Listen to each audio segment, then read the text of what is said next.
Olá, irmãos, graça e paz. É com alegria que nós estamos começando mais um estudo bíblico. Agradeço a sua companhia.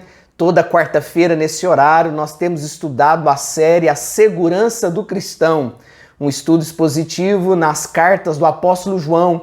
E eu convido você, junto comigo, a descobrir qual é a vontade de Deus para a nossa vida, o que Deus deseja revelar ao meu e ao seu coração. Então fique conosco, vamos juntos estudar a palavra do nosso Deus. Mas antes de nós lermos o texto bíblico e continuarmos a série, eu quero convidar você e a sua família para participarem conosco das celebrações aos domingos, que acontecem em dois horários, às 17 e às 19 horas. Todo domingo, nesses dois horários, nós temos estudado, nós temos conhecido qual é a vontade de Deus para a nossa vida, através da série Quando Tudo Bate à Nossa Porta. Essa é a série aos domingos, em dois horários, às 17 e às 19 horas. Então venha participar conosco presencialmente. Você tem a oportunidade de escolher entre dois horários para estarem conosco, celebrando a Deus e adorando ao Senhor, ao Deus da nossa vida. E eu quero convidar você para assistir comigo agora a vinheta da série Quando Tudo Bate à Nossa Porta.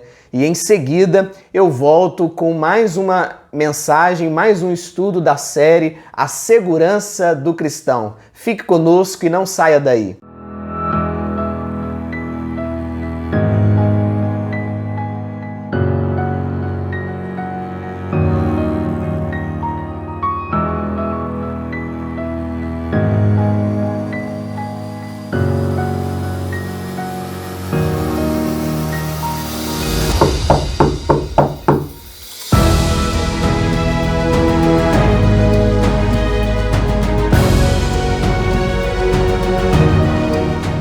Vamos continuar a série A Segurança do Cristão e eu convido você a ler comigo o texto que se encontra na primeira carta do apóstolo João, capítulo 2, versículos 22 a 25. O texto bíblico vai aparecer aí no seu vídeo e você poderá acompanhar a leitura. Primeira carta do apóstolo João, capítulo 2, versículos 22 a 25, nos diz assim: Quem é o mentiroso, senão aquele que nega que Jesus é o Cristo? Esse é o anticristo, que nega o Pai e o Filho. Todo aquele que nega o Filho, esse não tem o Pai. Aquele que confessa o Filho tem igualmente o Pai. Permaneça em vós o que ouvistes desde o princípio. Se em vós permanecer o que desde o princípio ouvistes, também permanecerei vós no Filho e no Pai. E esta é a promessa que ele mesmo nos fez, a vida eterna. Aqui nessa parte do capítulo 2, o apóstolo João está falando contra os falsos mestres. Desde aquela época, os falsos mestres se levantavam para tirar o foco dos discípulos de Jesus e perverter o ambiente da comunidade de Cristo, a comunidade chamada igreja. E a presença dos falsos mestres naquela época e nos dias de hoje tem como objetivo propagar falsos ensinos, heresias contrárias à verdade de Deus, à palavra do Senhor. E aqui João está combatendo o ensino dos falsos mestres. E o principal erro dos falsos mestres era negar a divindade do Senhor Jesus. Os falsos mestres daquela época e dos nossos dias, eles têm como estratégia negar a divindade de Jesus, tirar de Jesus o seu senhorio. As seitas que existem nos nossos dias e na época do apóstolo João tinha como objetivo anunciar que Cristo não era divino, não era Deus, não era o próprio Deus encarnado. E a gente sabe que colocar essa heresia adiante é tirar de Jesus Cristo a sua maior característica, aquilo que ele veio fazer, que é salvar os perdidos, ser o salvador daqueles que se achegam diante dele. E essa é de fato uma das heresias mais perversas dos nossos dias. E nós precisamos tomar muito cuidado, porque as Escrituras nos ensinam ao contrário. As Escrituras vêm nos ensinar que Jesus é Deus, que Ele é o Deus encarnado, que Ele é o Filho de Deus, que ele veio ao mundo para redimir os nossos pecados, tirar o senhorio de Cristo, tirar a divindade de Jesus, praticamente anular aquilo que Jesus Cristo realizou na cruz do Calvário e mais do que isso, anular aquilo que Jesus representa para a nossa vida. Em Colossenses, capítulo 1, o apóstolo Paulo, ao falar sobre a divindade de Jesus, ele vai dizer o seguinte nos versos 15 e 16: o qual é a imagem do Deus invisível, o primogênito de toda a criação, porque nele foram criadas todas as coisas, nos céus e na terra, as visíveis e as invisíveis, sejam tronos, sejam dominações, sejam principados, sejam potestades, tudo foi criado por ele e para ele. O apóstolo Paulo aqui ele deixa muito claro para nós que Jesus é de fato o Filho de Deus, o Deus encarnado. Jesus é aquele que morreu por nós, pelos nossos pecados. E ele não apenas era um homem qualquer, mas ele era o próprio Deus, o Deus que veio ao nosso encontro para nos salvar. Se nós queremos conhecer o Pai, conhecer a Deus, nós precisamos olhar para Jesus. Se queremos descobrir quais são os atributos de Deus, é só nós olharmos para a pessoa de Jesus. Ele é a própria revelação de Deus. Ele é o Verbo que se fez carne e habitou entre nós. E o apóstolo Paulo nos ensina aqui que todas as coisas foram criadas por intermédio dele. Jesus, ao se tornar homem, ele não deixou de ser Deus. Jesus, ao pisar aqui nesse mundo, ele não se tornou inferior ao Pai. Ele é a imagem do Deus invisível. Ele tem o mesmo poder, ele tem a mesma autoridade, ele tem os mesmos atributos que o Pai. Ele é o próprio Deus.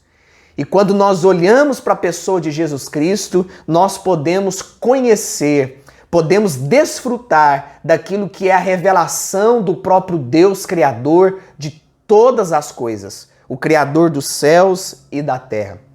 Lá em João, capítulo 14, versículo 9 e 10, nós temos uma passagem muito interessante, quando um dos discípulos de Jesus, chamado Filipe, ele se achega diante de Jesus e ele pergunta: mostra-nos o Pai, querendo conhecer o Pai. E Jesus então responde no versículo 9 e versículo 10. Jesus respondeu: você não me conhece, Filipe, mesmo depois de eu ter estado com vocês durante tanto tempo? Quem me vê, vê o Pai. Como você pode dizer, mostra-nos o Pai? Você não crê que eu estou no Pai e que o Pai está em mim? As palavras que eu lhes digo não são apenas minhas. Pelo contrário, o Pai que vive em mim está realizando a sua obra. Jesus aqui deixa muito claro a sua filiação. Ele é filho de Deus e ele é o próprio Deus, porque Jesus aqui está ensinando para os discípulos que ele está cumprindo a vontade do Pai. E Jesus, ele tem toda a autoridade para dizer: quem me vê, vê o Pai. Queridos, a cristologia, a doutrina a respeito de Cristo, é uma doutrina muito importante, porque ela fala sobre a autoridade de Jesus, fala quem é Jesus, o nosso Senhor. A cristologia nos ensina que Jesus, ele é o próprio Deus encarnado, o Deus que vestiu pele humana para morrer em nosso lugar. Jesus veio a esse mundo e não como os estoicos, não como várias outras seitas daqueles dias que negavam que a divindade de Jesus era impossível pelo fato dele ter se tornado homem. A palavra de Deus vem ao contrário, dizendo que é possível, porque ele é a própria revelação de Deus. Jesus Cristo, quando pisou aqui nesse mundo, ele estava cumprindo a vontade do Pai. Ele estava cumprindo a vontade do Deus Todo-Poderoso. Quando ele falava, ele cumpria a vontade de Deus. Quando ele agia, ele estava agindo em nome de Deus. E é importante nós entendermos que Jesus ele não era 50% homem, nem 50% Deus. Ele era 100% homem e 100% Deus. O fato dele ter se tornado um homem, o fato dele ter pisado aqui nesse mundo, não tirou a sua autoridade, não tirou dele a sua missão, aquilo que ele realmente veio fazer aqui nesse mundo, que foi revelar para o ser humano, para as pessoas, quem de fato Deus é. O Deus de amor, o Deus de graça, o Deus que escolheu, antes mesmo da eternidade, todos aqueles que vão herdar a vida eterna, o lar celestial. E o verso 23, João continua: todo aquele que nega o Filho, esse não tem o Pai. Aquele que confessa o Filho tem igualmente o Pai. O apóstolo João aqui está nos ensinando algo muito importante. E ele é capaz de dizer que quem nega o Filho, esse não tem o Pai. Quem não crê no Filho, não crê no Pai. Quem crê no Pai, crê no Filho. É isso que João está nos ensinando aqui. Aquele que confessa o Filho tem igualmente o Pai. Ou seja, aquele que crê que Jesus é de fato o Filho de Deus, o Deus encarnado, esse realmente tem o Pai. Esse realmente crê no Deus Todo-Poderoso.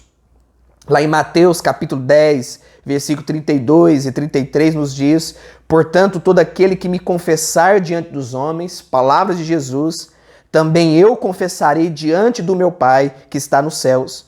Mas aquele que me negar diante dos homens, também eu negarei diante de meu Pai que está nos céus.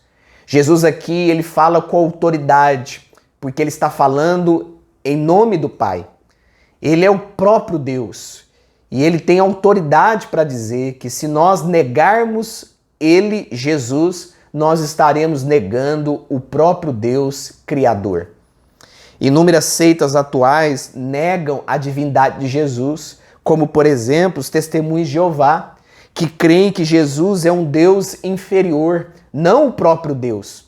Eles não creem que Jesus tem a mesma essência do Pai. E eles tentam provar isso através de várias literaturas. Eles chegam ao ponto de criar sua própria Bíblia, a tradução do Novo Mundo, para defender essa ideia de que Jesus ele era inferior ao Pai, inferior a Deus. Eles afirmam que Jesus foi criado e que morreu numa estaca de tortura e não na cruz. E a Bíblia deixa muito claro que Jesus foi crucificado. Jesus foi colocado sobre a cruz maldita.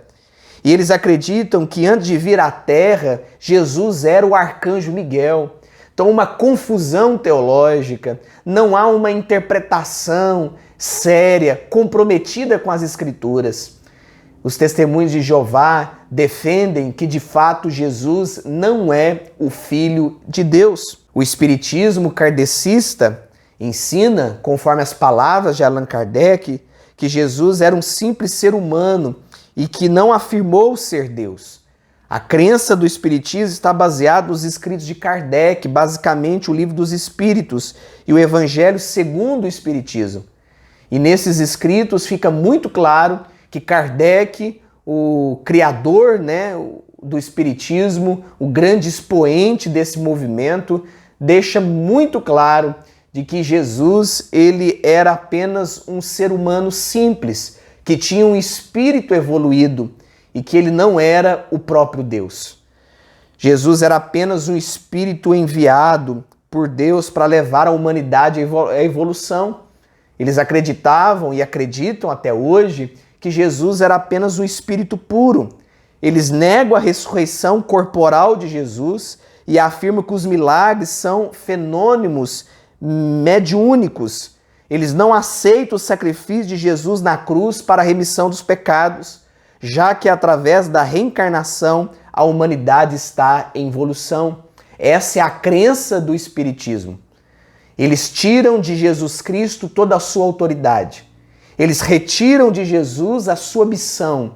E eles vão dizer que Jesus não realizou milagres, que era apenas uma ação mediúnica, uma ação espírita, e que de fato Jesus não poderia ter ressuscitado, ele não poderia ter recebido um corpo glorificado. Já os mormons, eles vão ensinar um falso Cristo, criado por Joseph Smith, o fundador do movimento dos Mormons. E eles ensinam que Jesus não foi gerado pelo Espírito, mas foi concebido através de relações sexuais entre Elohim, o Deus Pai, e Maria. Olha a bagunça que as seitas criam para defender os seus ideais, para que os discípulos de Jesus percam a esperança no Cristo ressurreto.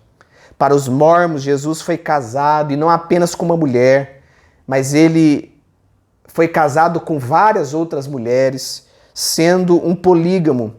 Jesus era apenas o mais velho dos irmãos dos homens, além de ser também irmão de Lúcifer. Eles ensinam coisas contrárias à verdade de Deus, à palavra do Senhor. Eles não ensinam corretamente as Escrituras, não interpretam corretamente a palavra de Deus. E isso é uma afronta a Deus.